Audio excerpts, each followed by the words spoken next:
If you're like me and using the Simagic M10 wheelbase, you'll be happy to know that Simagic have recently released a new firmware update which allows you to use their cool new FX wheels with the M10 wheelbase. There's also support for using the other Simagic accessories such as their shifter, handbrake as well as their pedals. After the firmware update, you need to use their new Simpro Manager software instead of Race Manager, and this will unlock some new software features which we'll also have a look at.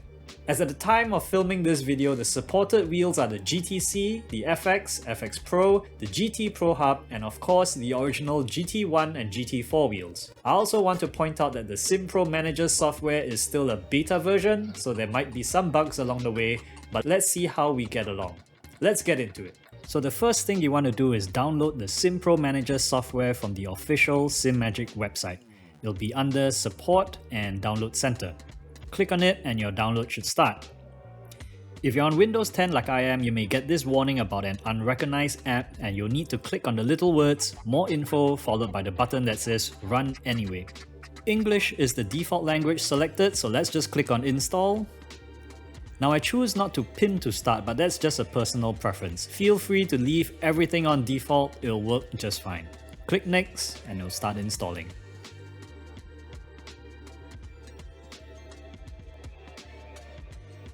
Once that is done, you can go ahead and click on the Launch Now button, which will bring you into the main screen, which looks a hell lot better than Race Manager if you ask me. On the left pane, click on Devices, and this screen should pop up telling you that you need to update your firmware. So go ahead and click on that.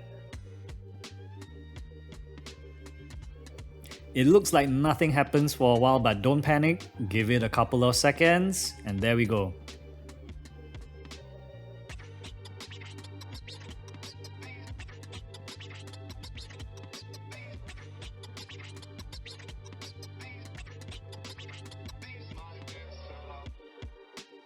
Okay, so updates complete.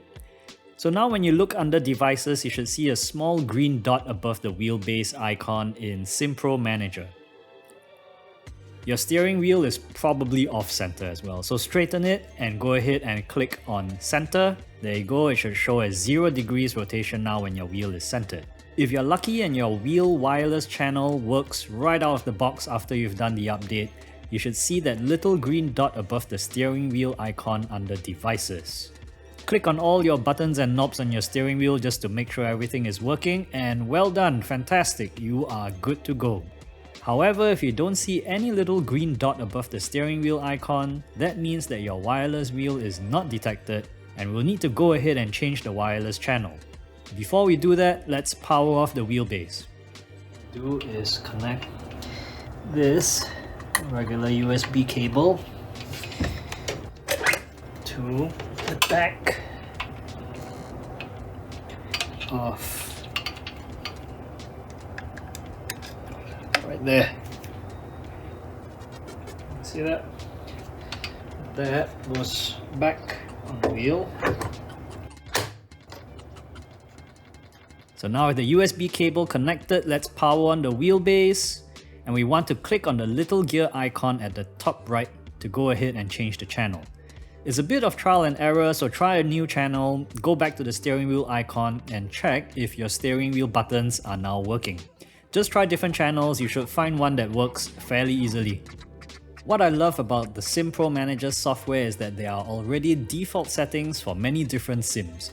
My experience with their default settings are a pretty good place to start, so for example, I play mainly ACC and AC, and I find that the ACC sim and AC sim profiles seem to work well out of the box for me, but feel free to adjust your personal preference. I didn't bother much with the advanced settings page and left that just the way it was. And there you go, we have updated your wheel as well as found a wireless channel that works perfectly. So is it worthwhile to update your M10 wheelbase? I would say that's a definite yes for me. I personally find that the force feedback seems to have a finer level of detail with more nuances. Also, there are additional settings which you can play with to tailor it to your personal preferences. I like too that they describe what the particular setting does when you mouse over that little question mark, so it's a little less poking around in the dark when you're testing different settings. So there you go, I hope this video will help you in getting your M10 base updated easily, whether or not you intend to get any of the newer wheels.